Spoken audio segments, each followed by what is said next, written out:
Here you have the largest city in the US, which is apparently set to get a mayor who is going to be at complete loggerheads with the president, who has already threatened to cut off funding to New York if Mamdani wins. Thank you very much. I'm recalling my days in New York when I was actually accredited to the United Nations as a member of the mission to the United Nations. It's rather interesting. One or two things that I would like to point out. I don't want to get into the trap of really talking about the elections in a foreign country, even if it is just a mayoral election. But New York mayor is a very, very important position, having a deep influence on the national politics. It's close to Washington, and every president is rather concerned about who comes into New York as the mayor. Even more important, as the governor of New York State, the New York City mayor is a very important position. Now, New York City, you said the richest, the rich city, 1.3 trillion or whatever the figure you quoted in terms of the total income. New York is also the residence for the, or not the residence really. The New York has also the largest homeless population of any city, maybe barring Los Angeles. So that shows you कि दिया तले अंधेरा होता है, where you have the prosperity, you also have the largest popularity. I've seen myself, the use of the food stamps is most in New York City.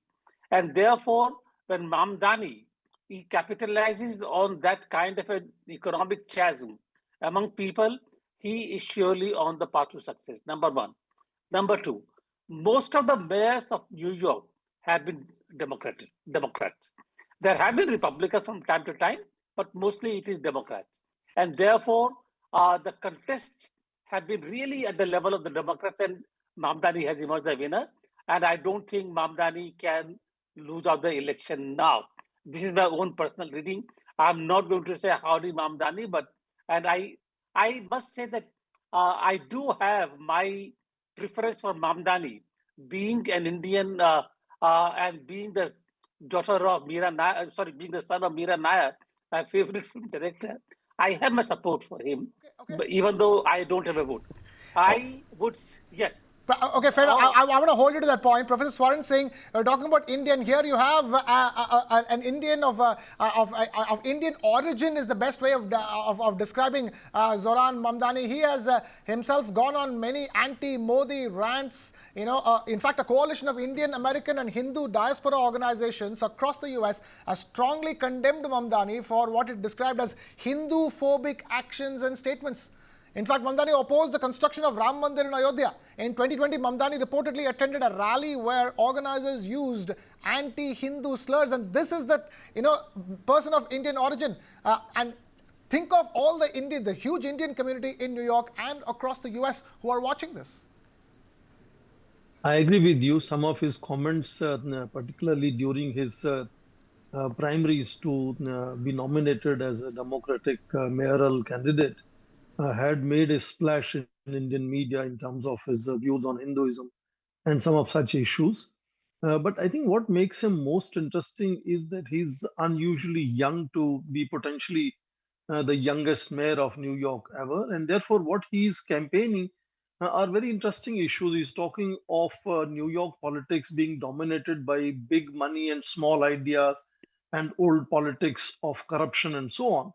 And some of the elements do reflect parts of the current Indian politics, talking about giving free bus rides, for example, or controlling the renting in New York.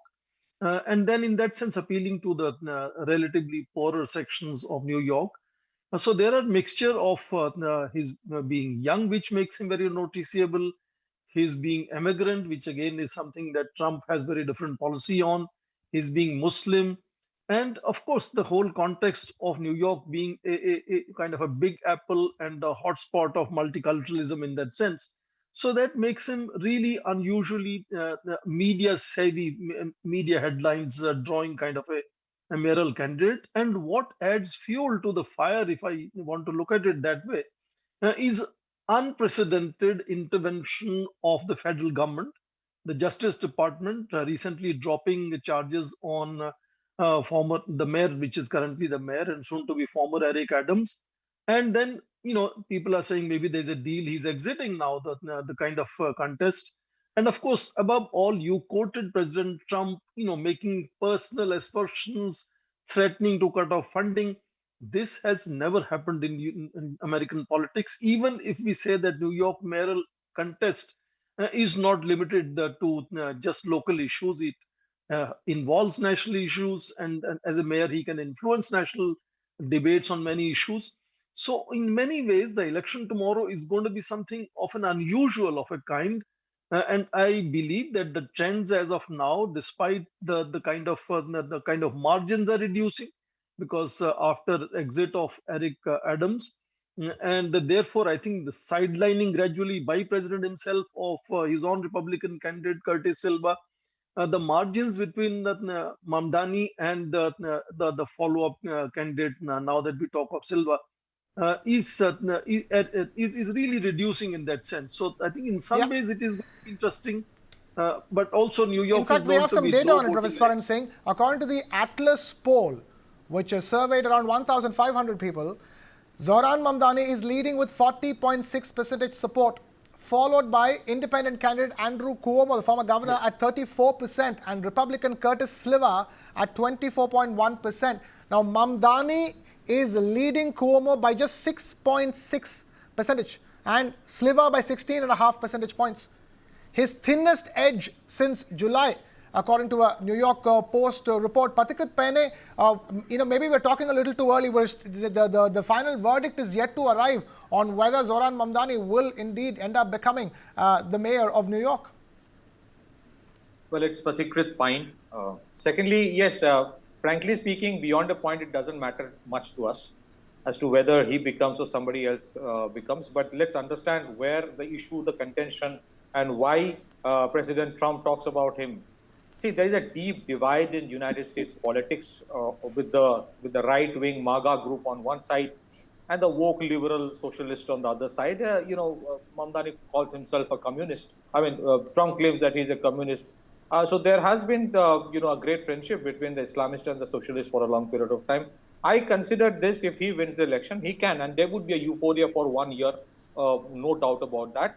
I think that it is like the Sadiq Khan movement of London. There was a lot of euphoria when Sadiq Khan became the mayor, and then you saw the meltdown. What is happening in London today? So you would see. I am very sure Mamdani is going to win because the typical woke socialist ecosystem knows how to catch the young, and the freebie culture and other all promises are going to make him attractive. He is young. He knows how to actually package it well. So the problem for United States is not Mamdani becoming the New York mayor. The problem is the deep divide that exists within the American society, with the woke liberal ecosystem on one side, probably as it is alleged, supported by the likes of George Soros, and you have the MAGA on the other side.